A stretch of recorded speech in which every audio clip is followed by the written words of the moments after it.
Chapitre 7. L'air devenait plus chaud. Dans les vallées, sur les collines, dans les jardins, 1000 buissons en fleurs célébraient avec éclat la venue de l'été. Se laissant enivrer par la douceur des jours, par la limpidité d'un ciel sans voile, Morgane, cependant, ne parvenait pas à oublier Avalon. Et pourtant, comme elles étaient loin maintenant, les années vécues dans l'île sacrée. Sentait-elle seulement affluer de nouveau en elle, au plus intime de son être, les énergies profondes auxquelles elle avait toujours été jusqu'ici si sensible? L'âge avait-il prise sur son âme? Ou bien était-ce la vie dans les Galles du Nord qui l'avait à ce point métamorphosée? Le choc d'une charrue heurtant une pierre dans un champ, où tournoyaient en arabesques compliquées des vols de martinets criant leur joie, sortit Morgane de sa torpeur. Le solstice d'été sera bientôt là, se dit-elle, et dimanche prochain, un prêtre bénira les prés et les champs, accompagné d'une procession où brilleront les torches, où éclateront les psaumes. Seigneurs et chevaliers les plus riches du royaume étaient maintenant tous chrétiens, et tous avaient jugé que c'était la cérémonie plus convenable que les anciens feux de Beltane. Ah! Que de jours de sa vie n'aurait-elle pas donné pour se retrouver prêtresse parmi les prêtresses, dans les brumes d'Avalon, et non abandonnée et étrangère sur une terre étrangère, si seule dans la lumineuse splendeur de l'été qui naissait. Mesurant pleinement, après quelques mois de répit, l'étendue de son isolement, elle refoula ses larmes et tourna résolument le dos au soleil qui embrasait l'horizon. Puis, elle se dirigea vers la cour du château, où l'appelait une de ses femmes. Le roi venait de rentrer de voyage et la demandait instamment. Elle pénétra en frissonnant dans la sombre bâtisse que même la belle saison ne parvenait jamais à réchauffer vraiment, et trouva Urien, étendu sur les peaux de bête qui recouvraient son lit, les traits profondément altérés par la souffrance et la fatigue. Ayant en effet chevauché jusqu'à la plus lointaine cité du royaume pour régler un litige opposant deux de ses vassaux, il n'avait pu supporter, en raison de son âge, une course éprouvante pour les plus endurcis. Morgane savait donc qu'elle allait devoir, plus que jamais, le réconforter et l'écouter, tout en massant ses membres endoloris à l'aide d'huile et d'herbes patiemment préparées tout au long de l'année à son intention. « Vous sentez-vous mieux, monseigneur » lui demanda-t-elle doucement, après avoir longtemps officié en silence. « Il serait plus sage désormais d'envoyer Avaloc à votre place. Ces épuisantes équipées ne sont plus de votre âge, et il est temps pour lui d'apprendre à gouverner son peuple. » « Oui, vous avez raison, madame. Mais, si je ne me dérange pas en personne, mes sujets s'imaginent que je les délaisse. Néanmoins, l'hiver prochain, c'est décidé, je lui laisserai les rênes, afin qu'il fasse ses preuves. N'oubliez pas, mon bon seigneur, que si vous avez de nouvelles engelures, vous risquez de perdre l'usage de vos mains. »« Je sais, Morgane. Je suis maintenant un vieillard, et personne ne peut plus rien pour moi. Mais je n'ai toutefois nullement envie de me morfondre à longueur de journée, enfermé dans cette chambre. À propos, avons-nous bien du porc rôti pour le souper ? » ?»« Oui, » répondit-elle en souriant. « Et je vous promets même que nous allons goûter ensemble les premières cerises. » Revigoré à cette perspective, il sourit à son tour, en la félicitant une fois de plus pour ses talents de maîtresse de maison. Puis, lui demandant son aide, il se leva et gagna à son bras la salle basse où avaient lieu les repas. Toute la maisonnée les y attendait. Avaloc, sa femme Malines et leurs 3 jeunes enfants, Uvin et son prêtre précepteur, occupant le haut bout de la table, plusieurs hommes d'armes et leurs femmes ayant pris place à l'autre extrémité. Morgane s'étant assise aux côtés d'Urien, elle ordonna alors de servir, mais, à peine s'était-elle installée sur son siège, que le jeune Ran, dernier fils d'Avaloc, commença à hurler pour monter sur ses genoux. Rien n'y fit, ni les menaces d'Urien, ni les sourcils froncés de la fragile et pâle Malines, très éprouvée par une nouvelle grossesse. Ran avait décidé de dîner en proche compagnie de sa jeune grand-mère et n'en démordait pas. Morgane, qui aimait bien le bambin, n'opposa pas une sérieuse résistance. Se laissant attendrir pour avoir la paix, elle prit le petit dans ses bras, l'installa sur ses genoux et commença à lui donner à grignoter quelques morceaux de viande prélevés dans sa propre assiette. Le repas touchait à sa fin, lorsqu'un bruit de pas et des éclats de voix firent tourner toutes les têtes. La rumeur venait de la grande cour, et Urien n'eut même pas le temps d'envoyer un serviteur pour voir ce qui se passait, qu'un cavalier, drapé dans une cape vert émeraude, faisait irruption dans la salle. C'était Apollon. Comme il s'agenouillait devant son père, saluait Malines et embrassait son frère, Morgane se composa à la hâte un visage convenant à son nouveau rôle de belle-mère. Mais d'innombrables pensées se bousculaient en elle. Acalon était-il devenu son ennemi? L'avait-il estimée opportuniste et ambitieuse d'avoir accepté de devenir la femme d'Urien, le jour même où lui-même lui avait déclaré sa flamme? Savait-il dans quelles conditions avait été décidé son mariage, et comment elle avait été, malgré elle, prise au piège? « Faut-il vous appeler madame ou mère ?» murmura-t-il en s'inclinant calmement devant elle. Mais déjà il se relevait, et Morgane, posant à terre le marmot qui ne cessait de s'agiter sur ses genoux, lui répondit, un demi-sourire aux lèvres. « Non, pas mère, je vous en prie, Apollon. Ce nom est réservé à Uvin. » La regardant quelques instants sans mot dire, il détailla, sans avoir l'air d'y prêter attention, les lignes souples du corps de Morgane, l'obligeant à baisser les yeux, la laissant à la fois irritée et flattée. Puis, il prit place à la table, près de son père, mais son regard ne parvenait pas à se détacher d'elle.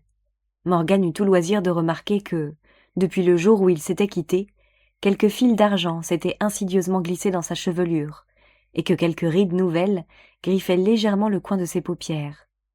Mais elle, qu'était-elle d'autre pour lui maintenant que l'épouse d'un vieux roi qui lui avait confié sa santé déclinante, sa maison et ses jeunes enfants?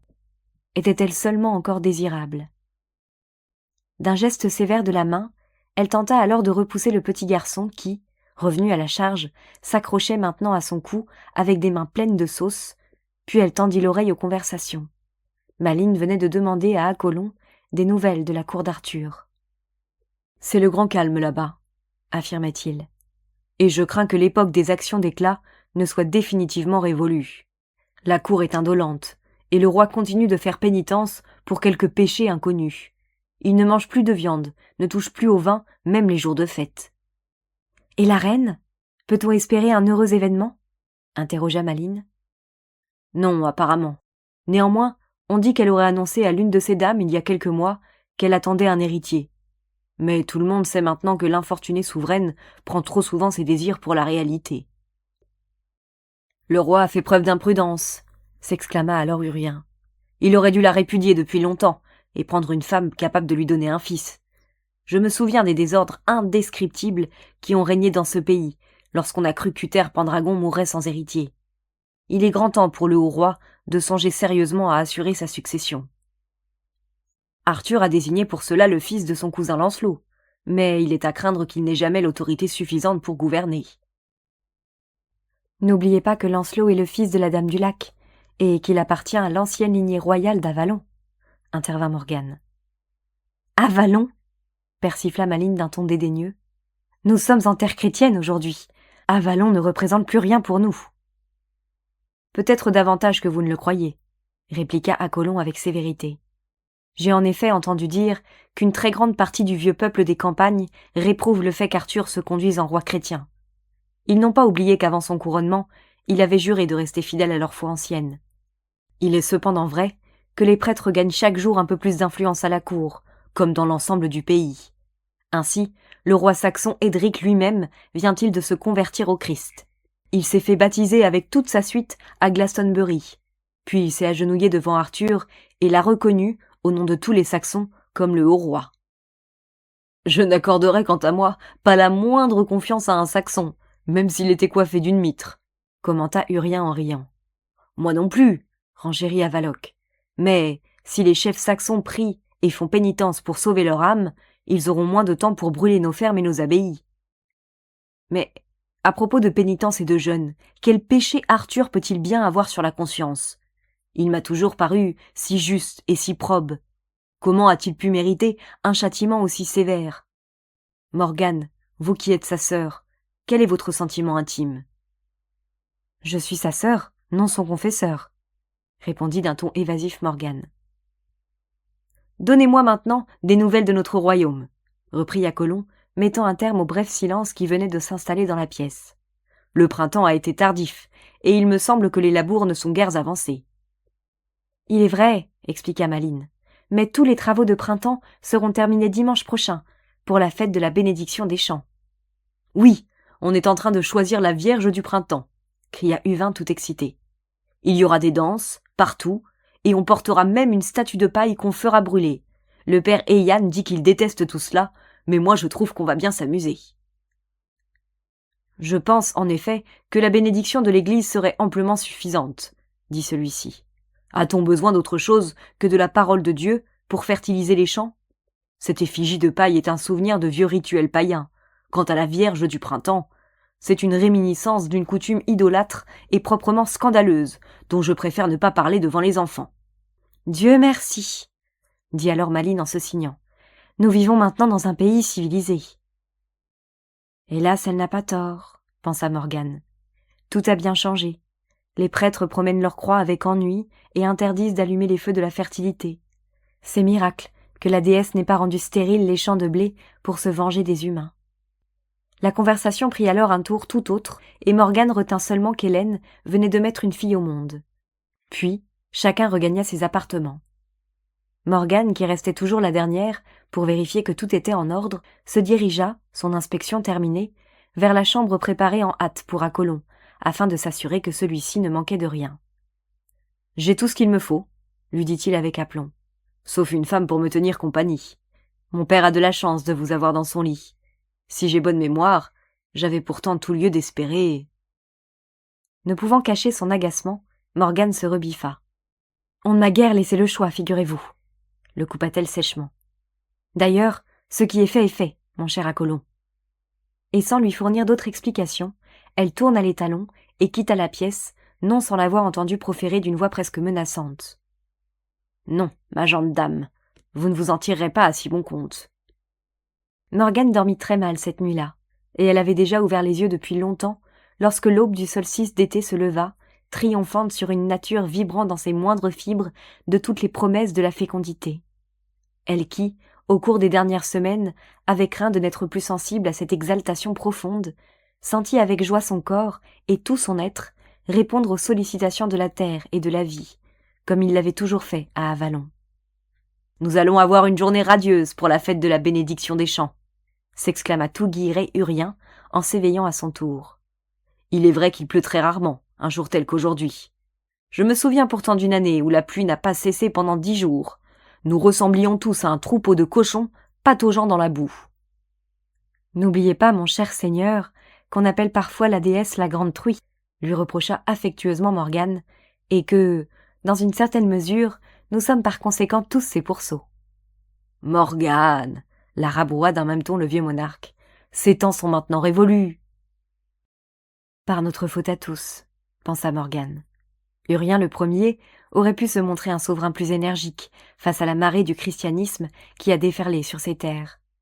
Sans doute Viviane aurait-elle pu aussi placer sur le trône un roi moins complaisant envers la loi des prêtres.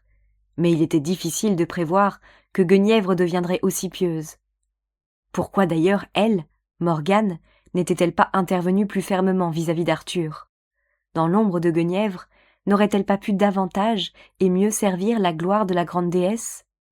N'avait-elle pas pendant longtemps exercé sur le haut roi une réelle et profonde influence, celle que possédera toujours la première femme qu'un homme a tenue dans ses bras? Or, par sa faute, par négligence coupable, elle avait laissé Guenièvre et l'Église prendre sur lui une pernicieuse et fatale emprise. Était-il malgré tout trop tard pour prendre la suite de Viviane et poursuivre son œuvre? Elle seule le pouvait. Fallait-il accepter la défaite, abdiquer sans réagir, mourir sans combattre? Non. Après tant d'années, après tant de renoncements et d'abandon, elle se sentait aujourd'hui investie d'une mission nouvelle et sacrée par la Mère éternelle. Galvanisée par cette soudaine et impérieuse révélation, elle entreprit alors, l'esprit très loin des gestes, d'aider Urien à s'habiller. Puis, tous deux se rendirent aux cuisines, où les attendait du pain, fraîchement cuit à leur intention, du miel, nouvellement recueilli dans les ruches, et une cervoise pétillante et dorée. « Nous sommes au début de l'été, Morgane, et pourtant je n'ai jamais eu aussi mal dans le dos, » geignit le vieil homme en se laissant tomber lourdement sur un banc. « Mes vieux os me font de plus en plus souffrir. Que penseriez-vous d'un séjour dans le sud, aux eaux de Sulis? Il existe là-bas les ruines d'un ancien temple consacré au dieu Sul, tout près desquels les Romains ont construit des thermes. Les grands bains ont été comblés et les Saxons ont pillé les objets de valeur, mais la source est toujours là. Elle ne cesse de bouillonner et de cracher dans l'air des nuages de vapeur qui semblent monter des entrailles de la terre. C'est très impressionnant à voir. Un homme comme moi, qui souffre des jambes et du dos, peut se plonger dans cette eau bienfaisante et en sortir réconforté. J'en ai fait l'expérience il y a 3 ans. J'ai bien envie d'y retourner. M'y accompagneriez-vous, mamie? Laissons à mes fils le soin de gérer les affaires du royaume en notre absence. Vous verrez, je suis sûre que cet antique lieu de pèlerinage ne manquera pas de vous intéresser. Vous avez 1000 fois raison, monseigneur, et ce vieux sanctuaire me plairait certainement, répondit Morgane. Mais est-il bien raisonnable de confier le royaume à vos fils? Ils sont encore bien jeunes. En conséquence, ne serait-il pas plus sage que je reste ici avec eux, le temps de votre absence? Vous avez raison. Vous avez toujours raison, ma tendre reine, reconnut le vieillard. Et je vous remercie de veiller ainsi à nos intérêts. Je dirai à mes fils de vous consulter en toutes choses, jusqu'à mon retour. D'ailleurs, je ne serai pas absent bien longtemps.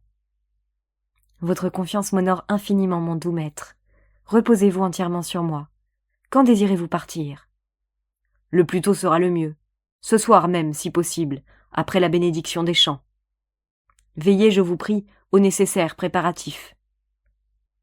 Bagages et escorte promptement organisés, Morgane, ayant personnellement vérifié que tous ses ordres étaient exécutés, put rejoindre quelques heures plus tard Urien et suivre, avec lui, le déroulement de la longue procession qu'ils regardèrent du haut d'un petit tertre dominant la campagne. Des danseurs gambadaient comme de jeunes cabris, et Morgane se demanda combien, parmi eux, connaissaient la signification des pieux taillés en forme de phallus, couronnés de guirlandes rouges et blanches, au milieu desquelles déambulait en toute innocence une jeune fille d'à peine 14 ans. Elle était belle et fraîche, et ses cheveux ondoyants, couleur de paille brûlée, ondulaient jusqu'à la taille en lourdes et opulentes mèches toutes bouclées. Quel spectateur, sinon elle, pouvait saisir l'incongruité flagrante d'un tel cortège, mené par un prêtre, flanqué de 2 enfants vêtus de noir, portant des croix, et marmonnant d'incompréhensibles prières en latin. Tous les prêtres haïssent la vie sous toutes ses formes, se dit-elle en elle-même, maîtrisant avec peine son indignation. Leur seule présence devrait suffire à rendre inculte la terre qu'ils foulent de leurs pieds. Ce fut presque une réponse à ce monologue intérieur que prononça soudain derrière elle Apollon, à voix basse. Peut-être suffit-il à la déesse que vous et moi, Morgane, nous sachions. La dame ne nous trahira pas, tant qu'un seul de ses adorateurs lui donnera son dû. Interdite, Morgane sursauta. En elle, malgré elle, montait une brûlante et délicieuse sensation qui prenait possession de tout son corps. Apollon.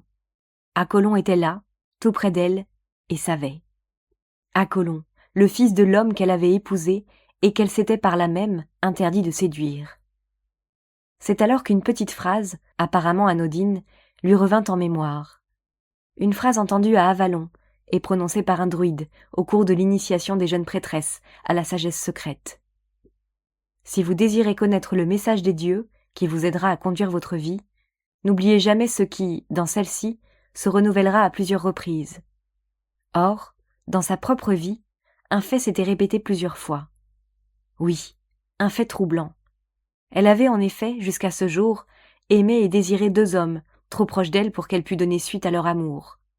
Lancelot, fils de Viviane, sa mère adoptive, et Arthur, fils de sa propre mère. Et maintenant Apollon, le fils de son époux, insensiblement l'attirait. Mais n'étaient-ils pas tous 3 proches d'elle, uniquement selon des lois chrétiennes, qui voulaient maintenant asservir le pays de façon tyrannique, changer les mœurs, bouleverser les esprits, pervertir les cœurs et les âmes de tous ses habitants?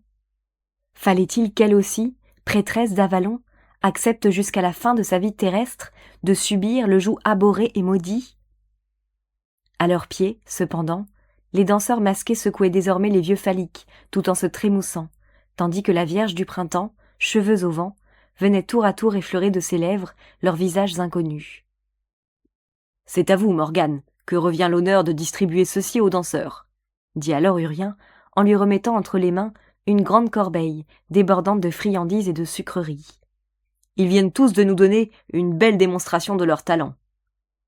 Se prêtant avec indifférence à la distribution qu'on lui demandait de faire, Morgane descendit à la rencontre des acteurs de la fête, déplorant en son fort intérieur le lamentable faux-semblant, la sinistre parodie d'un rite destiné à rappeler les temps où l'assemblée tendait avidement les lèvres vers le sang du sacrifice. Abrégeant le plus rapidement possible ses obligations, si secrètement méprisées, Morgane regagna le château en hâte, uniquement préoccupée par l'imminence du départ de son époux. Urien partit en effet en début de soirée, en compagnie de quelques sergents d'armes et de 2 serviteurs. Il avait confié à son épouse la maison et sa famille, après avoir recommandé à Avaloc et à Acolon d'écouter en tout point les conseils de leur belle-mère. Le seul récalcitrant dans l'affaire fut le jeune Uvin, fou de rage de n'avoir pu suivre son père comme il se l'était mis en tête. Il fallut donc à Morgane un long moment pour l'apaiser, et lorsqu'enfin il fut couché, elle put dans le calme, au coin de l'âtre, dans la grande salle, réfléchir sereinement à la situation. Le crépuscule, en ce jour le plus long de l'année, commençait, comme une marée montante, à gagner peu à peu toute la pièce, noyant dans une pénombre tamisée les dernières lueurs du couchant. Morgane avait dans les mains un fuseau et une quenouille, mais elle faisait seulement semblant de filer. Elle détestait toujours autant ce labeur, car elle redoutait tous les gestes mécaniques qu'il engendrait, 1000 et 1000 fois répétés, qui finissaient immanquablement par la plonger dans un état second, à mi-chemin entre le rêve et la réalité. Alors d'étranges visions s'emparaient de son esprit, annihilant en elle tout sursaut de sa volonté. L'obscurité maintenant était là, s'épaississait autour d'elle, envahissait les coins les plus reculés de la pièce. Frissonnante, Morgane songea, les yeux fermés, à l'ombre immense des pierres levées au sommet du tore, à la cohorte des prêtresses, brandissant haut leurs torches dans la nuit d'Avalon.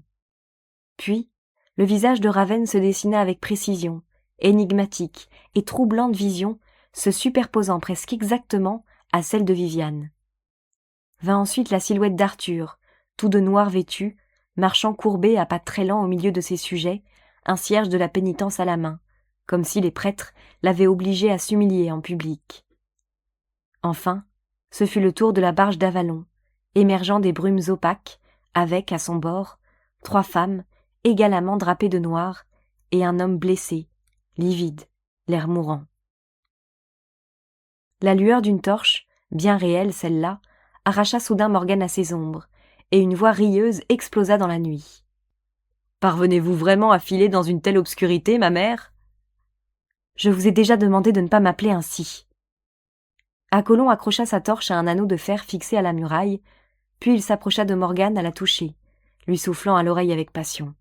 « Vous avez pour moi le visage de la déesse. » Enflammée par sa présence, et déjà consentante, emportée par un flot qui déferlait en elle, Morgane eut à peine le temps de s'interroger. Vulnérable, désarmée, offerte sans défense aux mains et aux lèvres d'Acolon, elle sentait bondir et jaillir du plus profond de son être la lame familière du désir. « Tout le monde dort ici. Je savais que vous m'attendiez, » chuchota Acolon au creux de son cou. « Où est Avaloc ?» interrogea-t-elle, tentant mollement de s'arracher à son étreinte. « Il est parti rejoindre la Vierge du Printemps, selon une coutume encore ignorée des prêtres. Il en a toujours été ainsi, depuis que notre père ne peut complètement, en raison de son âge, accomplir lui-même son devoir. Ce privilège, à ses yeux, n'est nullement incompatible avec sa foi chrétienne. Il m'a même proposé de l'accompagner et de partager ses ébats. Mais pour moi, ce soir, c'est vous qui représentez la déesse. » Puisqu'il en est ainsi, que s'accomplisse donc la volonté divine, capitula Morgane d'une voix défaillante. Voulant alors entraîner le jeune homme dans quelque chambre isolée du château, quelque chose la retint et elle se ravisa. Non, pas ici, dehors, sous les étoiles, dans la grande nuit protectrice. Haletant, enfiévrés de désir, ils traversèrent la cour et, les doigts entrelacés, gagnèrent la lisière des bois, presque en courant. Soudain, une étoile filante traversa tout le ciel, traînée fulgurante d'espoir, message silencieux et grandiose de la déesse mère, l'accueillant de nouveau en son sein. La joie au cœur, Morgane se retrouvait enfin, emportée par une force primordiale, brassée par le raz-de-marée triomphant de la nature, complice et bienveillante. Ne résistant plus, captive et confiante, elle étendit sa longue cape sur l'herbe tendre, s'y allongea et murmura simplement « Viens !» Alors, la voûte céleste s'effaça derrière l'ombre de l'homme qui se penchait sur elle. Transfigurée, Morgane sourit, puis lentement ferma les yeux. Morgane parle. Heureux, apaisés, émerveillés, nous reposions ensemble sous le firmament.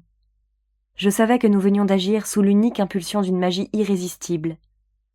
Les caresses d'Apollon, chacune de ses étreintes, me consacraient de nouveau prêtresse d'Avalon, et je savais que ce que nous venions d'accomplir n'avait été possible que grâce à l'intervention de la déesse. Bien qu'aveugle et sourd au bruissement de cette nuit d'été, n'entendant plus que le battement de nos cœurs, je sus soudain avec certitude que nous n'étions pas seuls. Il aurait voulu me garder dans ses bras, mais une force impérieuse m'obligea à me mettre debout. J'élevai les mains lentement vers le ciel, puis, les yeux fermés, les abaissai lentement encore, en retenant mon souffle. Alors, j'entendis le cri d'Apollon et ouvris les yeux. Son corps et le mien baignaient dans un même halo d'irréelle lumière. La mère éternelle était avec nous, avec moi. À nouveau, je détenais les pouvoirs sacrés. À nouveau, j'étais redevenue sa prêtresse. Après tant d'années d'abandon et de trahison, elle revenait vers moi, m'acceptait à nouveau en son sein, magnanime et miséricordieuse. En lisière des bois, des yeux brillaient derrière les buissons. Non, nous n'étions pas seuls. Le petit peuple des collines avait su nous retrouver. Je me penchai vers Apollon, le baisai au front, puis aux lèvres, en répétant plusieurs fois « Allez, et soyez bénis ». Sans me poser une seule question, il se leva alors lentement, me regarda longuement, comme s'il ne m'avait jamais vu, puis s'éloigna dans la pénombre, happé par quelque silencieuse et mystérieuse attraction. Quant à moi, je ne dormis pas de la nuit. Errant sous les arbres, dans les vergers et dans les champs, ma course solitaire ne prit fin qu'aux premières lueurs de l'aube. À la faveur de la clarté renaissante, je compris qu'il me fallait maintenant revenir seul sur mes pas. Cette nuit m'avait apporté une grâce, une révélation ultime. Mais à l'avenir, aucun signe ne me serait plus adressé, ni aucune aide, avant que je ne sois redevenue, dans son essence et dans son entité, la prêtresse que je n'aurais jamais dû cesser d'être. Résolument, je pris donc le chemin du château et gagnai ma chambre en quête du seul souvenir matériel que j'avais conservé d'Avalon, le petit couteau en forme de faucille que j'avais détaché de la ceinture de Viviane le jour de sa mort. Il était identique à celui que j'avais longtemps porté moi-même, puis abandonné lorsque je m'étais enfui de l'île sacrée. Le dissimulant avec ferveur sous ma tunique, je jurai alors de ne plus jamais m'en séparer et de le garder contre moi jusqu'au dernier jour de ma vie. Ayant, en revanche, intentionnellement évité de peindre à nouveau le croissant bleu sur mon front, afin de ne pas éveiller la curiosité du rien, je repris, comme si de rien n'était, mes occupations et mon rôle auprès de mon époux et de ses enfants. Mais mon esprit et mon cœur étaient absents, le petit couteau en forme de faucille contre ma peau me rappelant sans cesse la mission sacrée dont j'étais investie. Lorsque la maisonnée était endormie, je regardais les étoiles et me pénétrais de leur rayonnement bénéfique, jusqu'à me sentir engloutie au centre parfait de la spirale des saisons, fondue et emportée dans un flux d'éternité. Je me levais très tôt et je me couchais tard pour rattraper le temps perdu et courir combes et collines sous prétexte de récolter herbes et racines pour mes médecines. Mais, en réalité, je n'avais d'autre but que de redécouvrir les anciennes et mystérieuses voies que je tentais de suivre. Des pierres levées jusqu'aux mares secrètes, des marches épuisantes et subtiles qu'il me fallait accomplir à l'insu des humains tout autour du château. Un jour, au creux d'une gorge isolée, je découvris un cercle de pierres, non pas grand comme celui qui se trouvait sur le sommet du Thor, ou comme celui qui délimitait autrefois le temple du soleil dans les vastes plaines crayeuses, mais un cercle dont les pierres dépassaient à peine la hauteur de mon épaule. En son centre se trouvait un bloc aux formes imprécises, envahi de lichen et à moitié enfoui dans les hautes herbes. Je le nettoyais soigneusement et y déposais, à l'intention du petit peuple, quelques aliments, du pain d'orge, du fromage et un peu de beurre. Étant revenu sur les lieux, quelque temps plus tard, je vis tout de suite avec plaisir et émotion qu'une guirlande de fleurs parfumées avait été déposée au centre même du cercle, de ces fleurs qui ne poussent qu'en bordure du pays des fées et ne se fanent jamais. Au cœur de l'hiver, alors que la lune était pleine, y étant revenue encore, comme pour répondre à un secret appel, j'aperçus cette fois, toujours au centre du cercle, un petit sac de cuir. Ayant fébrilement défait le lacet qui le fermait, je fis glisser son contenu dans la paume de ma main. Au premier abord, on aurait dit 2 petites graines séchées, mais en les examinant de plus près, je constatai bientôt qu'il s'agissait en fait de 2 minuscules champignons, comme il n'en venait qu'à Avalon.